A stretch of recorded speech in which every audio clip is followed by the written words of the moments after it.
Jake Martinez knew he was going to die when the engine exploded. The cargo ship shook like an angry animal. Red lights flashed everywhere. The computer voice kept saying, "Warning, warning," over and over. Jake held tight to his chair as boxes of supplies crashed around him. He had been flying cargo runs for 5 years. He knew the sound of a dying ship. The Carolina Belle was finished. "Come on, girl," Jake said to his ship. "Just get me somewhere safe." But space did not care about safe. The ship spun out of control. Jake could see stars spinning past his window. Then he saw something else, something big and dark. It was a ship, but not like any ship Jake had ever seen. This ship was huge, bigger than a city. It looked old and strange. Parts of it glowed with a soft blue light. The Carolina Belle was pulled toward the big ship like a piece of metal to a magnet. Jake tried to steer away, but his engines were dead. All he could do was hold on and hope. The crash was not as bad as Jake thought it would be. The Carolina Belle hit something soft. When Jake opened his eyes, he was still alive. His ship had crashed into what looked like a landing bay inside the big ship. Jake checked himself for broken bones. Everything worked. His suit told him the air outside was safe to breathe, but something felt wrong about it. The readings were strange. He grabbed his emergency pack and stepped outside. The landing bay was huge. His little cargo ship looked like a toy inside it. The walls were smooth and curved like they had grown instead of being built. Thin lines of blue light ran along the walls like veins. Jake had never seen anything like it. This was not a human ship. This was alien. He turned on his flashlight and started walking. The bay led to a corridor that was tall enough for giants. Everything was quiet except for his footsteps. The air smelled old and strange. Jake was good at staying calm when things went wrong. In the military, they had taught him to think before. He panicked. "Think first, panic later," his old sergeant used to say. So Jake thought. He needed 3 things: air, water, and food. His suit had enough air for 6 hours. His emergency pack had water for 2 days and food for 1 day. After that, he would need to find more or die. The alien ship might have what he needed. Ships needed life support systems, even alien ships. Jake just had to find them. He walked down the corridor. His flashlight showed more of the strange glowing lines in the walls. Sometimes he heard sounds like whispers, but when he stopped to listen, there was only silence. After an hour of walking, Jake found a big room. It was round and filled with tall crystal pillars. The crystals glowed with soft light. In the center of the room was something that looked like a chair, but it was too big for humans. Jake walked closer to look at the crystals. They were beautiful. Inside them, he could see lights moving like tiny stars. When he reached out to touch one, it felt warm. The moment his hand touched the crystal, everything changed. A voice spoke inside his head. Not in his ears, but in his mind. It was a woman's voice, soft and musical. "Another wanderer seeks shelter." "In my domain," the voice said. "How interesting." Jake jumped back from the crystal. He looked around the room, but he was still alone. "Who's there?" Jake called out. "Where are you?" The voice laughed. It was not a nice laugh. "I am everywhere, little one. This ship is me, and I am this ship. I have been alone for so very long." Jake felt cold.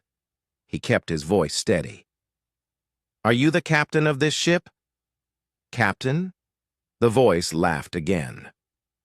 "I suppose you could say that. I am Lyra Lai. This vessel has been my home for thousands of your years." Jake thought about this. An alien who lived for thousands of years. A ship that was also alive somehow. His day was getting stranger.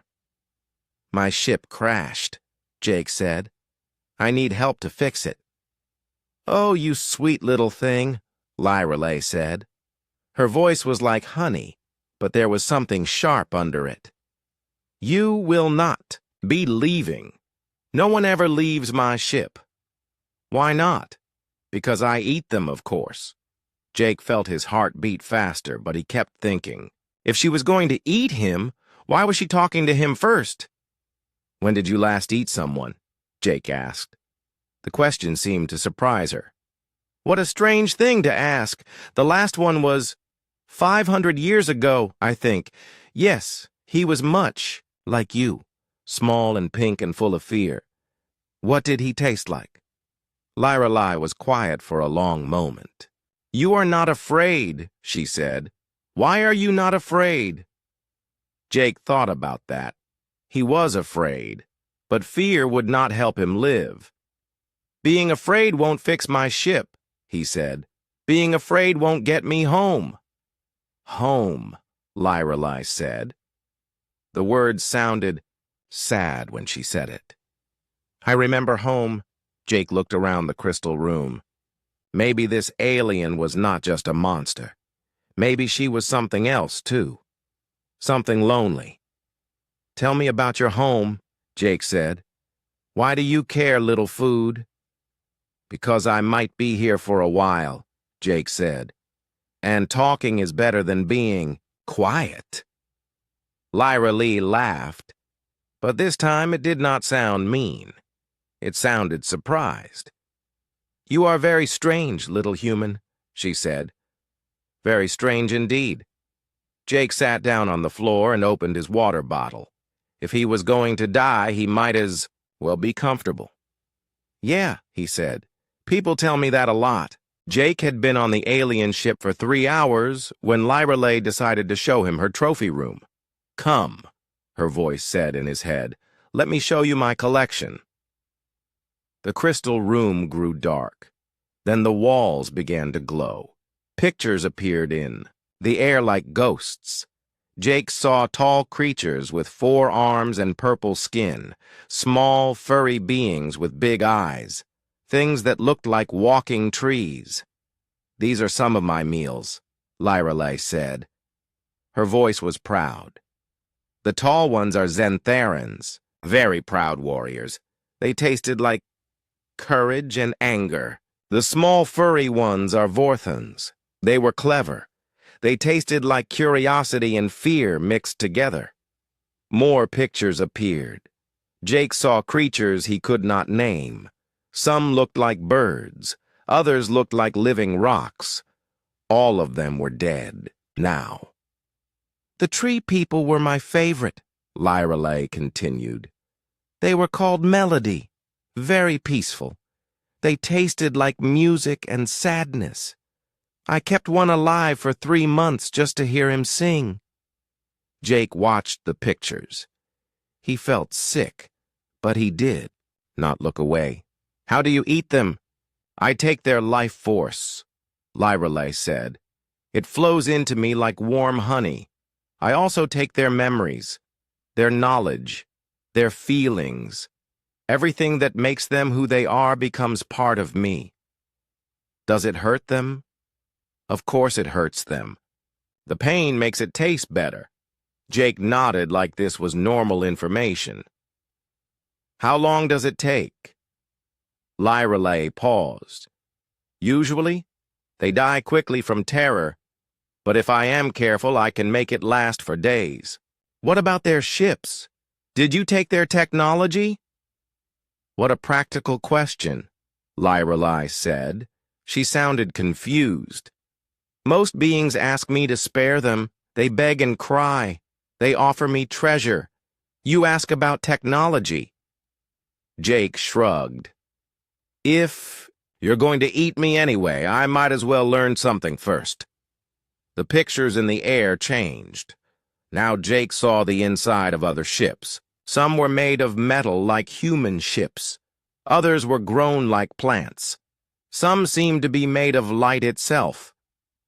I absorbed their ships into my vessel, Lyrale said. Their knowledge became my knowledge. I learned to speak 1,000 languages. I know the history of 100 worlds. I understand science that your people have not even dreamed of. Jake looked around the crystal room. Why do you stay here? If you know so much, why don't you explore? See new places? Where would I go? Lyrale asked. Her voice was suddenly quiet. I am the last of my kind. My people are dead. This ship is all I have left. Jake heard something in her voice, something sad and empty. When did your people die? Thousands of years ago. A star exploded near our home world. The radiation killed most of us. The few who survived, we changed. We could no longer eat normal food. We had to eat life itself to live. So you became hunters. We became necessary, Lyrale said, but she did not sound happy about it. We did what we had to do to survive. Jake stood up and walked to one of the crystals. Are there others like you? No. They all died eventually. Some starved when they could not find food. Others went mad from loneliness. I am the only one left. That must be hard, Jake said. Hard? Lyrale's voice grew sharp. I am a predator, little human. I do not need sympathy from my food. But Jake could hear the lie in her voice. He had been married once before the divorce. He knew what loneliness sounded like. When was the last time you had a real conversation? Jake asked. I am having one now. No, I mean a conversation where the other person wasn't afraid of dying, where they talked to you like a person instead of a monster. Lyrale was quiet for a long time. The crystals around them pulsed with slow light.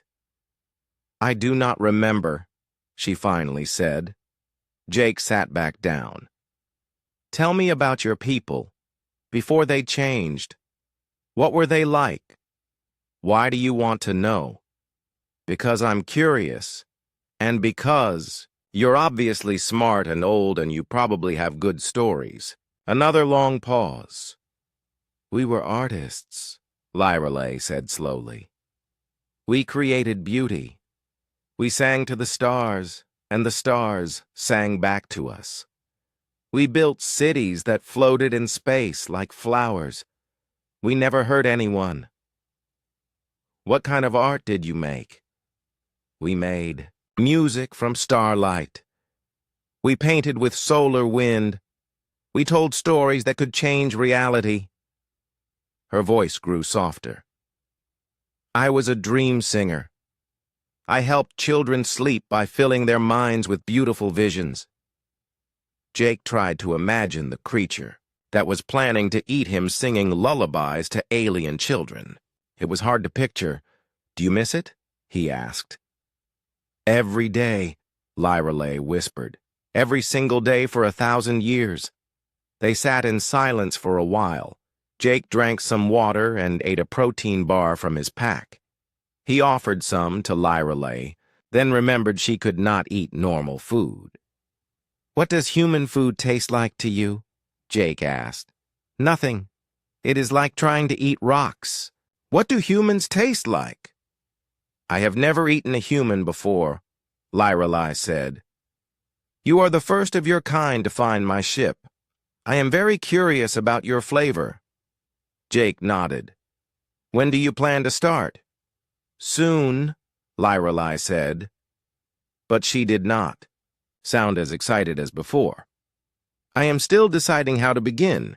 Well, let me know when you figure it out, Jake said. He stood up and stretched. I'm going to go explore your ship. My legs are getting stiff. You cannot leave this room, Lyrale said quickly. The ship is dangerous. More dangerous than staying here with you. That is not the point. There are creatures in the dark places, guards that hunt intruders. What kind of guards? Biomechanical constructs. Part machine, part living tissue. They have killed every visitor who tried to explore. Jake thought about this. How do they hunt? They track body heat and movement. They are very fast and very strong. How many are there? Why do you ask so many questions? Lyreley demanded. You are supposed to be afraid. You are supposed to beg for your life. Jake looked up at the glowing ceiling. Would that help? If I begged, would you let me go? No. Then why waste time begging? Jake picked up his emergency pack. I'm going to look around. If your guards kill me, you don't get to eat me. If they don't kill me, maybe I'll find something interesting to tell you about. You are insane, Lyreley said. Maybe, Jake agreed, but I'm also bored. And if I'm going to die anyway, I'd rather die doing something than sitting here waiting. He walked toward the door. Behind him, the crystals pulsed faster, like a heartbeat speeding up. Wait, Lyreley called. I will. Make the guards leave you alone. For now. Jake stopped. Why? Because, Lyreley said quietly, it has been 500 years since anyone talked to me like I was more than just a monster. Jake smiled. Thanks. Do not think this changes anything, Lyreley said quickly. I am still going to eat you. No, Jake said, but maybe not today. He walked into the corridor, leaving Lyreley alone with her thoughts and her hunger. Jake had been exploring the ship for 2 days when Lyreley changed her mind about keeping him alive. He had found many things in that time. A room full of machines that hummed with power. Gardens where alien plants grew in blue light. Laboratories with equipment he could not understand. And everywhere the glowing veins in the walls that pulsed like a heartbeat. Lyreley had talked to him the whole time. She told him about the different species she had eaten. She explained how her ship worked. She even showed him pictures of her home world before the star exploded. But Jake could tell she was getting hungry. I cannot wait any longer, she said, on the morning of the 3rd day. I need to feed. Jake was in what looked like a library. The walls were covered with crystal tablets that glowed when he touched them. Each one contained the knowledge of a dead species. Okay, Jake said. He kept reading a tablet about Xenthar battle tactics. How does this work exactly? I will drain your life force slowly, Lyreley said. It will take about an hour. I will also absorb your memories as you die. I will know everything you have ever known or felt. Will you remember me after? Of course. I remember all of them. Jake nodded and put down the crystal tablet. Before we start, can I ask you something? What? Are you lonely? The question hung in the air like a physical thing. The ship's heartbeat pulse slowed down. That is a strange thing to ask, Lyreley said finally. You've been alone for hundreds of years. You talk about eating people, but you keep their memories. You remember everything about them. That sounds lonely to me. I am a predator. Predators do not get lonely. My cat was a predator, Jake said. She killed mice and birds, but she still wanted to be petted. She still slept on my bed because she didn't want to be alone. I am not your pet. I didn't say you were. I'm just saying that hunters can be lonely too. The ship began to shake. Jake felt the floor move under his feet. You know nothing about me, Lyreley said. Her voice was angry now. You are food, nothing more. If I'm just food, why have you been talking to me for 3 days? The shaking got worse. Books fell from shelves. The crystal tablets crashed to the floor. Because, Lyreley's voice cracked, Because I wanted to know what human thoughts tasted like before I ate them. That's not true, Jake said calmly. You've been talking to me because you're starving for conversation, not for food, for friendship. Silence. Something roared in the distance. Jake heard heavy footsteps coming toward the library. Many footsteps. You have made me angry, little human, Lyrelay said. I was going to make your death quick. Now I will let my guardians play with you first. The library door burst open. 3 creatures walked in, and Jake understood why every other species had died on this ship. The guardians were nightmares made real. They stood 8 feet tall and had too many arms. Their skin was black metal and red flesh mixed together. Their faces had no eyes, just sensors that glowed like fire. When they moved, Jake could hear servos whining and muscles squelching. Biomechanical, Jake said. Part machine, part living tissue. Very fast, very strong. Yes, Lyralee said. They will tear you apart slowly. The Guardian started toward Jake. He looked around the library. Heavy crystal tablets, tall metal, shelves, a narrow door at the back. Jake had been a soldier before he became a cargo pilot. He knew how to read a battlefield. The first Guardian reached for him with an arm that ended in spinning blades.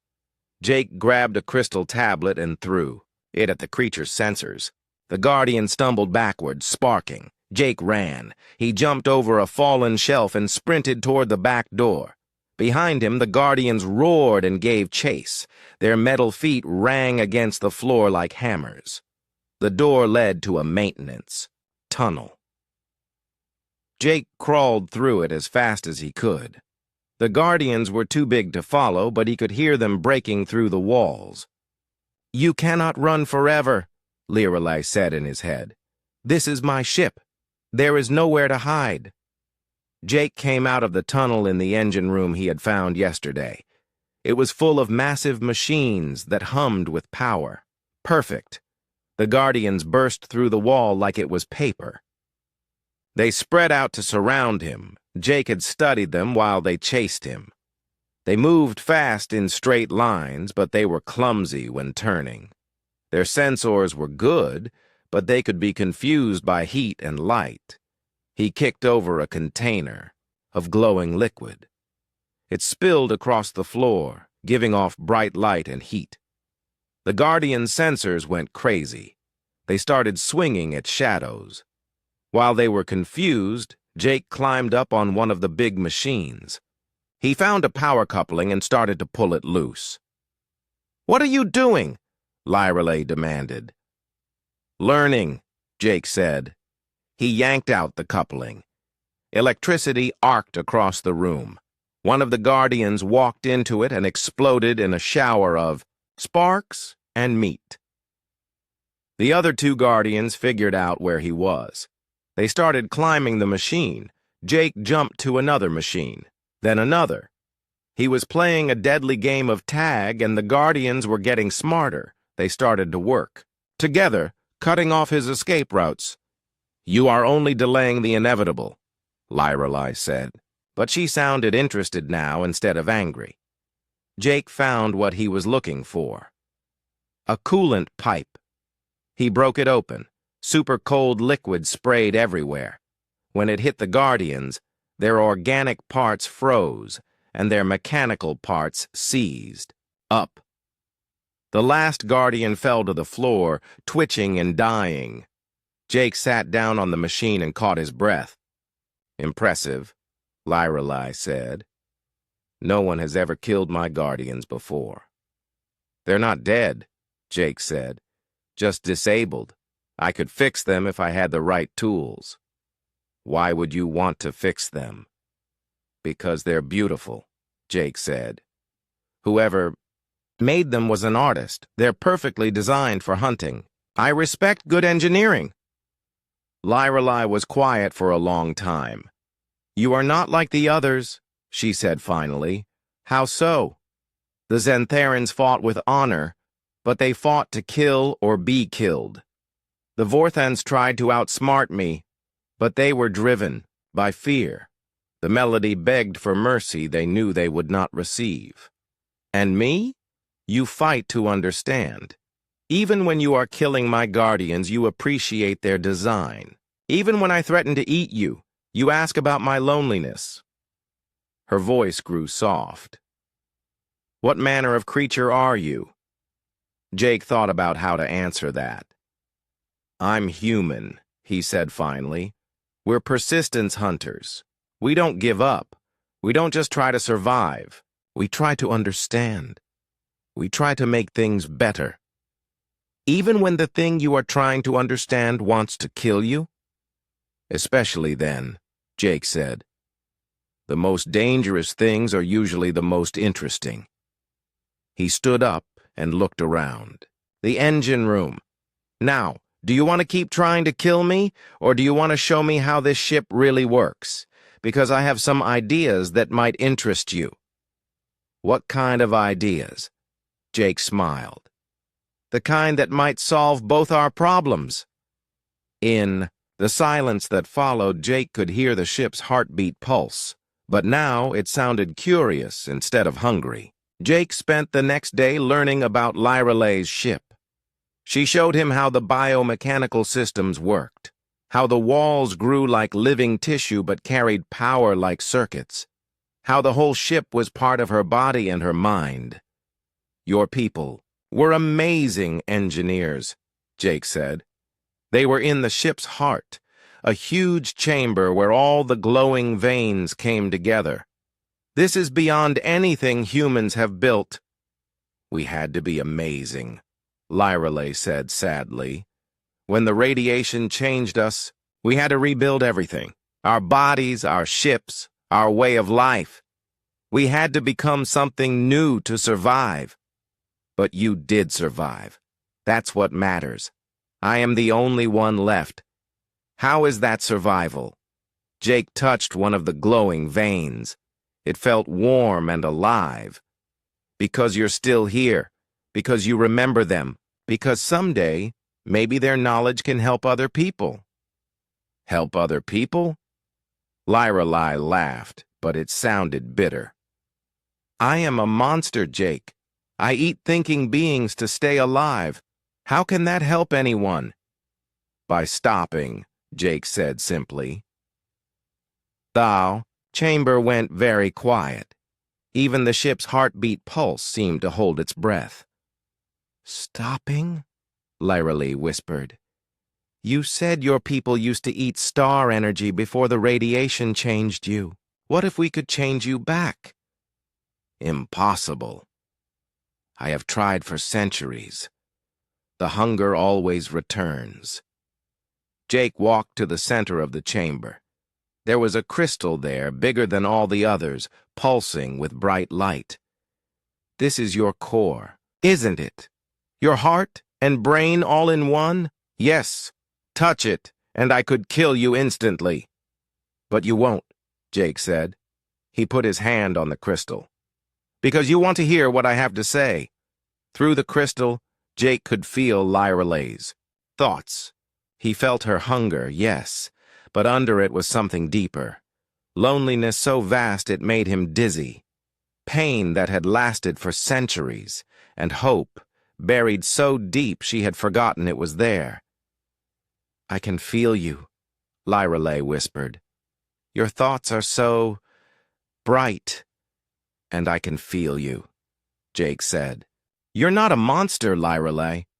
You're a person who was forced to do terrible things to survive. But you don't have to keep doing them. The hunger will not stop. It burns in me like fire. What if we gave you a different kind of energy? My ship has a fusion reactor, small but efficient. What if we could connect it to your biosystems? Fusion energy is not life force. It would not satisfy the hunger. Maybe not by itself, Jake agreed. But what if we combined it with something else? What if we found a way to make you feel full without killing anyone? Through the crystal connection, Jake shared his memories. He showed Lyra Lay images of human space, planets where people lived in peace, space stations where different species worked together. He showed her the feeling of helping others instead of hurting them. "This is what you want?" Lyra Lay asked. "To help me become something different?" "I want to give you a choice," Jake said. "For centuries, you've only had one option: eat or die. What if there was a third option?" "Why?" Lyra Lay's voice was full of confusion. "Why would you help the creature that planned to kill you?" Jake thought about that. Through the crystal, he could see Lyra Lay's memories, too. He saw her people before the radiation, beautiful beings who created art from starlight and sang to sleeping children. He saw the horror when they changed, the desperation when they realized what they had to do to survive. "Because you didn't. Choose this," Jake said, "because you've been carrying this burden alone for so long, because everyone deserves a second chance. Even monsters? Especially people who think they're monsters." Lyra Lay was quiet for a long time. Jake could feel her thoughts spinning like a storm. "If I tried this," she said slowly, "and it failed, I would die. The hunger would consume me from within." "Yes," Jake agreed. "It's a risk. If it succeeded, I would no longer be what I am. I would become something new, something unknown. Yes, I could help you repair your ship and let you leave. You could tell your people about me. They could send scientists to study my vessel. They could benefit from my people's knowledge." "They could," Jake said. "Or we could work together, explore space, help other people who are lost or stranded. Use your ship to save lives instead of taking them. A partnership between human and monster.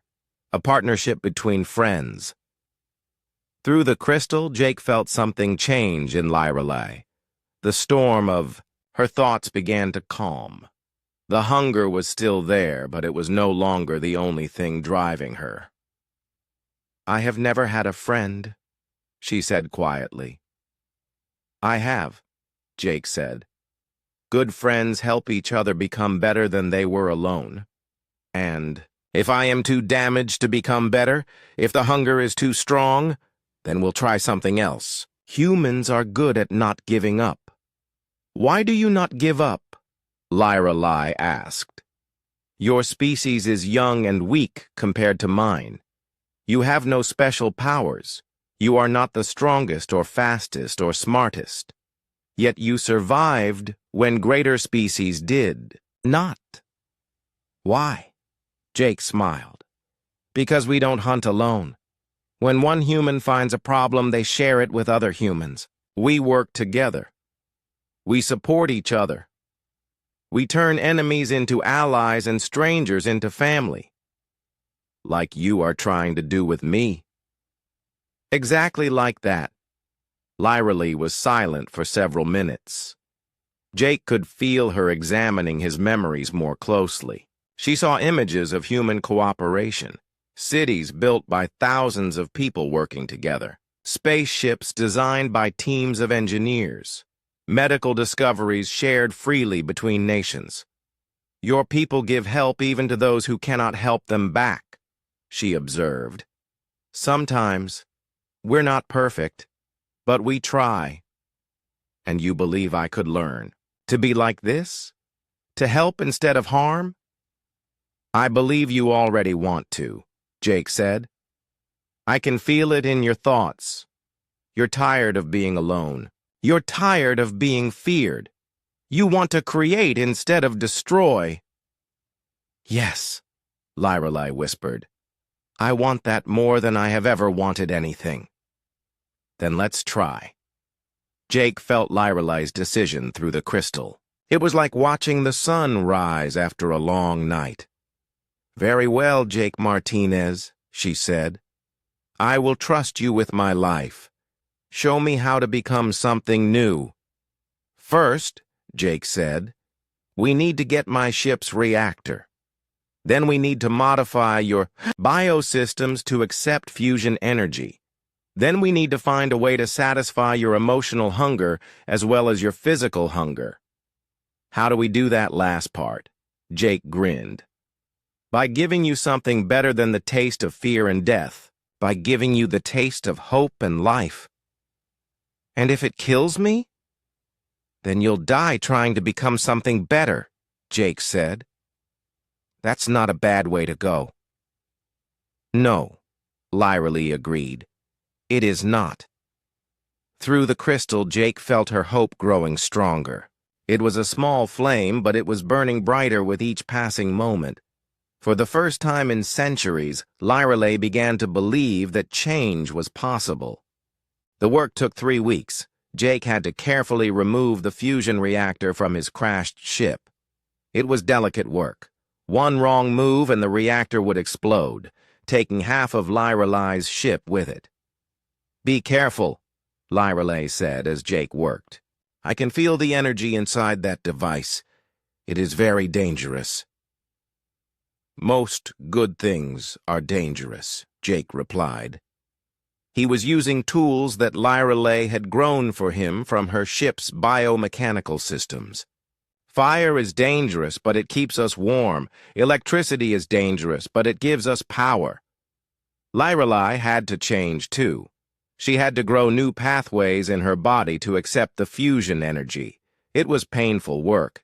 Sometimes she cried out as her biosystems rebuilt themselves. I can feel myself changing, she said on the 10th day. It frightens me. Change is scary, Jake agreed. But staying the same when you're unhappy is scarier. The hardest part was connecting Jake's technology to Lyra Lee's biology. Human machines and alien biosystems were not meant to work together. Jake had to invent new ways to make them talk to each other. Your mind works in strange ways, Lyra Lee observed. You see connections that should not exist. Humans are good at improvising, Jake said. We take things that don't fit and make them fit anyway. Like us? Like us. On the 20th day, they were ready to test the connection. Jake stood in the heart chamber with his hand on Lyra Lee's crystal core. The fusion reactor hummed nearby, connected to her biosystems by cables of living tissue and metal wire. Are you ready? Jake asked. No, Lyra Lee said, but let us try anyway. Jake activated the reactor. Fusion energy flowed into Lyra Lee's body. For a moment, nothing happened. Then she screamed. It burns, she cried. It is too much. Jake quickly reduced the power. Are you okay? Yes. It hurt, but it also felt good. Like drinking sunlight. They tried again with less power. This time, Lyra Lee sighed with pleasure. It works, she whispered. I can feel the energy filling me. The hunger is quiet. But Jake knew the physical hunger was only part of the problem. Lyra Lee had also been starving for companionship, for purpose, for the feeling that her existence mattered. How do you feel? He asked. Different, lighter, but also empty. The energy feeds my body, but my soul still feels hollow. Then we need to fill it with something better than fear and death. Over the next few days, Jake taught Lyra Lee about human concepts she had never experienced. He showed her what it felt like to help someone without expecting anything in return. He shared memories of laughter, friendship, and love. These feelings, Lyra Lee said, they are so bright, so warm. How do humans bear such intensity? Practice, Jake said, and sharing them with others. On the 23rd day, they received a distress signal. Human ships, Lyra Lee said. They are looking for you. Jake felt a mix of relief and sadness. Relief that he would see other humans again. Sadness that his time with Lyra Lay might be ending. "Will you let them rescue me?" he asked. "Of course. But Jake, what will you tell them about me?" Jake thought about that. The truth, that you're a person who was lost and now is found, that you want to help instead of hurt. The rescue ships arrived 2 days later. 3 human vessels, bristling with weapons. They had come prepared for a fight. "This is Captain Lisa Torres of the rescue ship Guardian," a voice said over the radio. "Jake Martinez, if you can hear this, please respond." Jake activated his communicator. "This is Jake. I'm alive and safe." "Thank God. We're reading massive energy signatures from that alien vessel. Are you being held prisoner?" "No," Jake said. "I'm here by choice, and I have someone I'd like you to meet." It took hours to convince the rescue crews that Lyra Lee was not a threat. Jake had to tell the whole story. Captain Torres was suspicious at first, but she was also curious. "You're telling me this alien creature chose to give up hunting and killing to become—" "What?" "A friend," Jake said simply. "And maybe humanity's first real alien ally." Captain Torres eventually agreed to come aboard Lyra ship.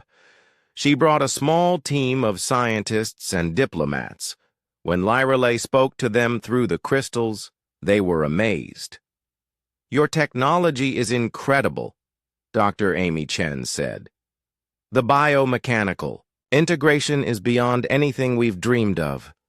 "I would be happy to share my knowledge," Lyra said, "if your people would accept it." "What do you want in return?" Captain Torres asked.